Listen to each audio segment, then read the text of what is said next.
Start करते हैं इस वीडियो को how I clear my CA foundation exam by self study. अब देखो यार, यहाँ पे बहुत ज्यादा मैं बेसिस लिया हूँ, बहुत सारे बेसिस है जिस बेसिस पे मैंने ये क्लियर किया था फर्स्ट एग्जाम। आप लोग मेरे साथ साथ भी अपने आप को एनालाइज कर सकते हैं और आप लोग भी चूज कर सकते हैं कि क्या मैं सेल्फ स्टडी करके क्लियर कर सकता हूँ या फिर मुझे कोचिंग लेने की जरूरत पड़ेगी। तो इसीलिए आप लोग अपने आप को सेल्फ इवैल्यूएट करते रहिएगा, ये वीडियो चलते चलते तो ये आपको ज्यादा हेल्प कर पाएगा। मैं अगर बेसिस पे आता है आपका बैकग्राउंड, जब मैं बोलूँ कि मैं क्लास 12 कॉमर्स से पास आउट था तो इसका मतलब ये है कॉमर्स। देखो यार, कॉमर्स जो भी स्टूडेंट्स होते हैं क्लास 11 12 जो लेते हैं उनका बहुत ज्यादा हेल्प हो जाता है इन क्लियरिंग सीए एग्जाम, क्योंकि उनका जो बेस है, उनका जो फाउंडेशन है वो बहुत ज़्यादा स्ट्रॉन्ग हो जाता है। अब बहुत लोग साइंस एंड आर्ट्स से भी जुड़ जाते हैं सीए करने के लिए, तो उनका बहुत ज़्यादा दिक्कत आएगा इन योर बैकग्राउंड। तो अगर आपका बैकग्राउंड कॉमर्स से है तो आप लोग बहुत ज़्यादा रिलेट कर पाएंगे अपना सीए फाउंडेशन एग्जाम में, क्योंकि क्लास 11 एंड 12 का मोस्टली सिलेबस रहता है। मैं सोचा कि ये खुद से मैं कर सकता हूँ, क्योंकि पूरा जो सिलेबस है वो इक्विवेलेंट था आपका क्लास 11 एंड 12 पे।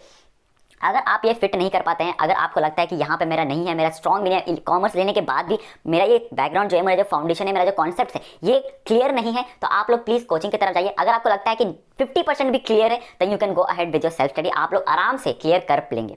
फिर आता है आपका स्मार्टनेस। अब देखो यार, स्मार्टनेस में क्या आता है, आपका आता है कीवर्ड्स। आपका आता है कीवर्ड्स, कैसे आप पकड़ पा रहे हैं, कैसे आप एबीसी एनालिसिस कर पा रहे हैं। एबीसी एनालिसिस में इस स्ट्रैटेजी टाइप में जब मैं बोलूंगा ना कि किस तरीके से मैं स्ट्रैटेजी किया था, उस पार्ट में मैं बता दूंगा एबीसी एनालिसिस क्या होता है। एबीसी एनालिसिस करना, स्मार्टनेस इसे बोलते हैं। आप लोग को फर्स्ट पिक करना क्वेश्चंस को, कौन सा ज्यादा प्रोबेबल है क्वेश्चन पेपर में दिखने का, तो ये भी बहुत ज्यादा स्मार्टनेस होता है। तो अगर आप लोग ये कर पा रहे हैं ना, मतलब आप लोग इवैल्यूएट कर पा रहे हैं, थिंक कर पा रहे हैं ना एग्जामिनर पॉइंट ऑफ व्यू से कि किस तरीके से करेक्शन होगा, क्या क्या क्वेश्चंस आने की संभावना है, और मोस्टली आपका लग जाता है एंड आप लोग वो कर पा रहे हैं। इसमें हार्ड वर्क भी डाल दूंगा मैं, तो हार्ड वर्क आप कर पा रहे हैं तो अब आप जाके सेल्फ स्टडी करिए। नेक्स्ट आता है यूट्यूब चैनल्स जो आपको हेल्प करेंगे अपना सीए फाउंडेशन एग्जाम क्लियर करने के लिए। यूट्यूब चैनल्स, अब देखो अगर आप लोग सिंसियर हैं तो बहुत सारे फ्री कंटेंट्स पड़े हैं यूट्यूब पे, चाहे वो अनअकैडमी के प्लेटफॉर्म पे क्यों ना हो, चाहे वो सीए ग्रूमिंग का क्यों ना हो। सीए ग्रूमिंग फाउंडेशन करके एक आता है चैनल, वो बहुत ज़्यादा आपको कॉन्सेप्ट क्लियर करवा देता है, तो वो चैनल क्यों ना हो, आप लोग उस पर जाके विजिट कर सकते हैं।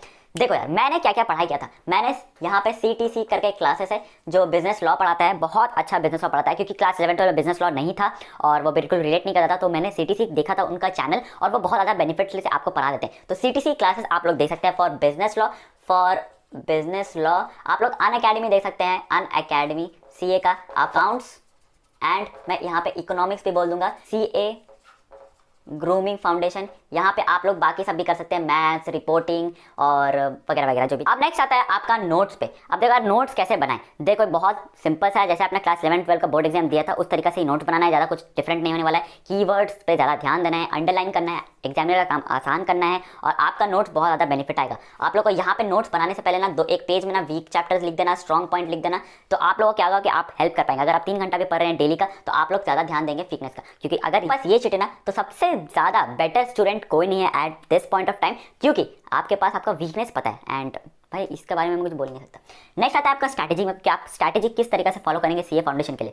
फर्स्ट ऑफ ऑल मैं बोलूँ कि आपको करना है एबीसी एनालिसिस। एबीसी एनालिसिस में यहाँ पे बोला था कि बताऊंगा मैं क्या है। एबीसी एनालिसिस मतलब ये होता है कि आप लोगों को वो चैप्टर पहले करना जिसका वेटेज ज़्यादा है। अब बहुत सारे बिजनेस लॉ करना होता नहीं है, बहुत लोग का बिजनेस लॉ, तो मैं क्या बोलता हूँ कि वो चैप्टर करो जो बिल्कुल भी छोटा छोटा है, जैसे कि सेल हो गया, चाहे वो नीचे जो चैप्टर हो गया मैंने ऑलरेडी डाल चुका है, जो इंडियन कॉन्ट्रैक्ट एक्ट बहुत ज़्यादा बड़ा है एंड उसको छोड़ के आप दूसरा कर लीजिए, कंपनीज एक्ट कर लो, फिर सेल गुड एक्ट कर लो, 1% कंपनी, लिमिटेड लाइबिलिटी, ये सब कर लो। उसका तो वेटेज आपका वही रहता है, मार्क्स आपको मिल जाएगा, लेकिन उसका चैप्टर का जो विथ है वो कम हो जाएगा। और कॉन्ट्रैक्ट एक्ट क्या है, बड़ा चैप्टर है, बड़ा वेटेज भी है, लेकिन पास होने के लिए लायक नहीं है ना। तो एबीसी एनालिसिस इस तरीके से होता है, स्मार्ट वर्क करो। अगर आपके पास टाइम कम है तो आप लोग उस काम को करो जिसका थोड़ा बहुत मार्क्स मिल जाएगा बट छोटा चैप्टर है, ठीक है। तो ऐसा होता है एबीसी एनालिसिस, और जिसका मतलब क्या होता है, वेटेज ज़्यादा होता है, उसको बोलते हैं एबीसी एनालिसिस। फिर आता है प्रीवियस क्वेश्चन पेपर। देखो यार, ये भगवान है, प्रीवियस क्वेश्चन पेपर एमटीपी और आरटीपी, ये तीनों इक्विवेलेंट बहुत ज़्यादा मार्क्स आपको कैरी करता है। जब आप एग्जाम देते हैं सीए फाउंडेशन का तो सबसे ज़्यादा ध्यान देना है आरटीपी एमटीपी पे, उसके बाद आता है प्रीवियस क्वेश्चन पेपर। लेकिन देखो यार, प्रीवियस क्वेश्चन पेपर को जितना आप करेंगे ना उतना आपको कॉन्फिडेंस बन जाएगा। तो previous question paper gives you confidence, और आपका आरटीपी और एमटीपी ये दोनों आपको क्वेश्चन पेपर में दिखने को मिलेगा। इसीलिए करो यार, ये स्ट्रैटेजी है और ये बता दें कि आपको किस तरीके से करना है। अगर आपको वीडियो पसंद आया तो चैनल को जो है लाइक कर दीजिएगा, और कोई भी डाउट तो आप मुझे इंस्टाग्राम में फॉलो करके मुझसे पूछ सकते हैं। मिलते हैं अगले वीडियो में, तब तक के लिए।